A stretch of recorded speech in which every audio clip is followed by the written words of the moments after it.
السلام علیکم ورحمۃ اللہ وبرکاتہ نحمد و نصلی علی رسولہ الکریم اما بعد۔ ایز اے ٹیچر میرے پاس کئی لوگ آتے ہیں اور ڈپریشن کی شکایت کرتے ہیں، اور جب ان سے معلوم کیا جاتا ہے کہ بھئی آپ کو ڈپریشن کیوں ہے تو پتہ چلتا ہے کہ کوئی اس لیے ڈپریس ہے کیونکہ اس کی اولاد نہیں ہے، کوئی اس لیے ڈپریس ہے کہ اس کے فیملی ریلیشن شپ اچھے نہیں ہیں، کوئی اس لیے ڈپریس ہے کہ اس کی شادی نہیں ہوئی ہوئی۔ یہ ساری چیزیں انسان کو ڈپریشن مبتلا کر دیتی ہیں۔ یاد رکھیے کہ اللہ تعالیٰ نے قرآن کریم فرمایا وَجَعَلْنَا بَعْضَكُمْ لِبَعْضٍ فِتْنَةً، ہم نے تمہارے میں سے بعض کو بعض کے لیے آزمائش بنایا ہے۔ یہ سارے رشتے، یہ ساری دنیا کی چیزیں ہمارے لیے آزمائش ہیں، اور ایک مومن کی زندگی آزمائشوں سے بھری ہوتی ہے۔ اس لیے ہم دیکھتے ہیں کہ جو انبیاء علیہ السلام ہوتے ہیں ان کی زندگی میں آزمائشیں ہیں۔ اصل بات یہ ہے کہ انسان ان آزمائشوں پر صبر کرے اور اپنی زندگی کو اس طریقے سے پروگریس کرے کہ وہ اس ڈپریشن کا شکار نہ ہو، اور کبھی ڈپریشن آ جائے تو اس امید کی کرن کو، اپنی زندگی کے مقصد کو سامنے رکھ کر اپنے آپ کو ڈپریشن سے نکالے۔ دیکھیے، ایک مومن کے پاس سب سے بڑا ہتھیار یہ ہے اپنی زندگی کو بہترین طریقے سے گزارنے کا اور انجوائے کرنے کا، کہ وہ جانتا ہے کہ اس کا ایک رب ہے، اللہ رب العالمین۔ اس رب نے تمام انسانوں کو کسی مقصد سے پیدا کیا ہے۔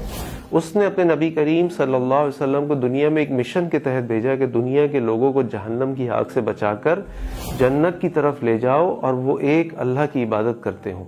یہ مشن ہمارا بھی ہے، ایک مسلمان کا بھی ہے۔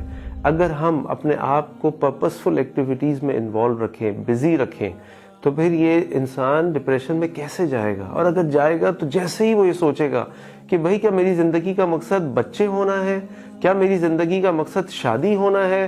کیا میری زندگی کا مقصد دنیا میں بڑا نام ہونا ہے؟ نہیں، بلکہ وہ یہ سوچے گا کہ میری زندگی کا مقصد اللہ رب العزت کو راضی کر کے اللہ کی جنت میں داخل ہونا ہے، اور اللہ کی جنت میں داخل ہونے کے لیے مجھے بہت کام کرنا ہے، بہت کام کرنا ہے۔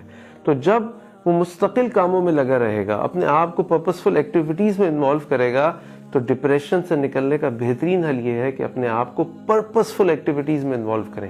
کیونکہ جب لوگ اپنے آپ کو پرپسفل ایکٹیویٹیز میں انوالو نہیں کرتے بلکہ صرف ایکٹیویٹیز میں انوالو کرتے، تو نتیجہ کیا نکلتا ہے؟ نتیجہ نکلتا ہے کہ آپ دنیا کے سارے مزے لے رہے ہیں، آپ عیش و عشرت کر رہے ہیں، آپ بہترین کپڑے پہن رہے ہیں، آپ خرچے کر رہے ہیں، گھوم رہے پھر رہے ہیں، لیکن آپ ڈپریشن کا شکار ہیں کیونکہ آپ کی ایکٹیویٹیز پرپسفل نہیں ہے، وہ آپ کو کسی ڈائریکشن پر لے کر نہیں جا رہی۔ اور اگر انسان کا پرپس جنت میں داخل ہونا ہو تو وہ سفر ایسا ہے جو کبھی ختم نہیں ہوتا، بلکہ انسان اس سفر کو انجوائے بھی کرتا ہے اور اس میں آگے سے آگے بڑھنے کی کوشش بھی کرتا ہے۔